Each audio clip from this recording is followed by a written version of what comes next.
नमस्कार. आजच्या काही महत्त्वाच्या बातम्यांचा डोस घेऊन मी तुमच्यासमोर आलो आहे. आता जीवनदानासाठी सरसावले आमदार द्वयी. मुख्यमंत्री डॉक्टर प्रमोद सावंत यांनी मरणोत्तर अवयवदानासाठी नोंदणी केल्यानंतर आता डिचोलीचे आमदार डॉक्टर चंद्रकांत शेटे आणि मयचे आमदार प्रेमिन शेट हेही जीवनदानाच्या उपक्रमात पुढे सरसावले आहे. डिचोली तालुक्यातील तिन्ही मतदारसंघाच्या आमदारांनी अवयवदानासाठी नोंदणी केल्यानंतर डिचोलीवासीय भारावून गेले आहेत.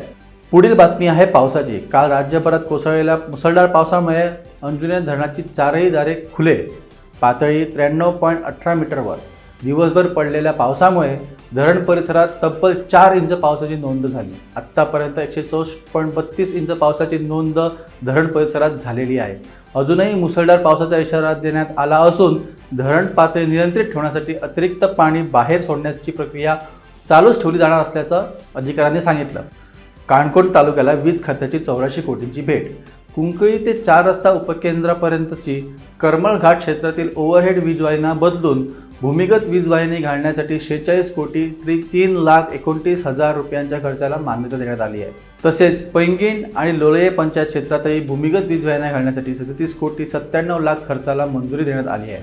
ही माहिती वीज खात्याचे मुख्य अभियंता स्टीफन फर्नांडिस यांनी दिली.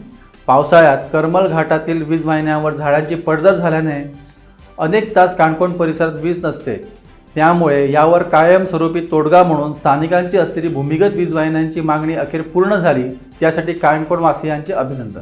तर या होत्या आजच्या महत्त्वाच्या बातम्या.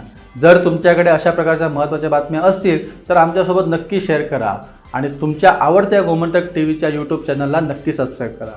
तुम्ही पॉझिटिव्ह राहा आणि इतरांनाही पॉझिटिव्ह ठेवा. धन्यवाद.